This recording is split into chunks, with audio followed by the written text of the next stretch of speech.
नमस्कार, स्वागत है आपका टुडे साउथ पर। जैसा कि आप जानते हैं कि इस समय हिंदुस्तान में यदि कोई एक एक्ट्रेस है जिसे नेशनल क्रश कहा जा सकता है तो वो और कोई नहीं बल्कि रश्मिका मंदाना है। एक ज़माने में उनको कर्नाटका क्रश कहा जाता था, लेकिन अब मेरे ख्याल से पूरे हिंदुस्तान में उनकी एक अलग ही पहचान बन चुकी है। हालाँकि एक बड़ी बात क्या है कि उनकी एंगेजमेंट हुई थी 2017 में रक्षित शेट्टी के साथ। रक्षित शेट्टी एक बहुत ही टैलेंटेड कलाकार हैं, वो डायरेक्टर हैं, एक्टर हैं, प्रोड्यूसर हैं, स्टोरी राइटर हैं और मेरे ख्याल से एक फुल ब्लोन जो एक आर्टिस्ट कहा जाता है वो हैं वो। और जब उन दोनों की एंगेजमेंट हुई तो एक गजब किस्म का जो है फैंडम क्रिएट हुआ था कर्नाटका में, किंतु उसके बाद जो है इन दोनों के बीच की जो सगाई थी वो ख़त्म कर दी गई थी सितंबर 2018 में। ये कहा जा रहा था कि रश्मिका अपने करियर पे कॉन्सेंट्रेट करना चाहती हैं, जिसके चलते उन्होंने ये सगाई तोड़वा दी थी। और रक्षित और रश्मिका अभी पूरी तरह से जो है अपनी अपनी ज़िंदगी में मसरूफ़ हैं, खुश हैं, सोशली भी खुश हैं और मेरे ख्याल से प्रोफेशनली तो बहुत ही खुश हैं। लेकिन रश्मिका जो है ऐसा क्यों चुना, क्यों ऐसा किया, इस बारे में जो है कभी कोई बहुत चीज़ खुल करके सामने नहीं आई।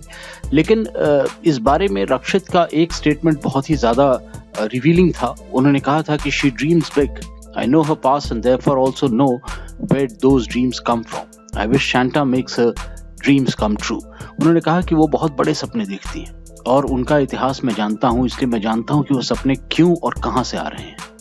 और मैं चाहता हूँ कि सांता क्लॉज जो हैं वो उनके सारे सपनों को पूरा कर दें। ये क्रिसमस के समय में उन्होंने जो है एक बात कही थी। लेकिन सबसे बड़ी बात क्या है कि इस बात में वो बहुत कुछ कह गए थे। आप ध्यान दें कि उन्होंने कहा कि पहली चीज़ तो सपने, जो कि आम तौर पे लोग मान रहे थे कि वो अपने करियर के सपनों को लेकर के जो इसको इस सगाई से बाहर निकली थी। लेकिन उन्होंने एक और बात कही कि मैं उनका अतीत जानता हूँ, मैं उनका पास्ट जानता हूँ और इसलिए मैं जानता हूँ कि सपने कहाँ से आ रहे हैं। तो कहीं न कहीं एक ऐसा रिजेक्शन है, कहीं न कहीं एक ऐसा दर्द है रश्मिका मंदाना की ज़िंदगी में जिसको वो भरना चाह रही हैं सफलता के साथ, या कहीं न कहीं कुछ ऐसी ज़िंदगी में कमी रही थी जिसको कि आज की डेट में वो पूरा करना चाह रही है अपनी सफलता के साथ। और ये बात जो है खरीदने वाली है, समझने वाली है कि किस तरह से जो है रश्मिका के अगर अतीत को देखा जाए तो ये बात निकल के आए सामने। किंतु रश्मिका अपने अतीत को लेकर के बहुत कुछ बोलती नहीं है, इसलिए अभी तक तो ये बात क्लियर नहीं है। जैसे भी हमें पता चलेगा हम आपको ज़रूर बताएंगे। हम एनालाइज कर रहे हैं बैठ करके और हम चाहते हैं कि आप भी जो है हमारे चैनल के साथ जुड़ जाएं, सब्सक्राइब कर लें, जिससे कि आपको भी पता चलते रहे कि क्यों, कहाँ, कब, कैसे ये रिश्ता टूटा। धन्यवाद।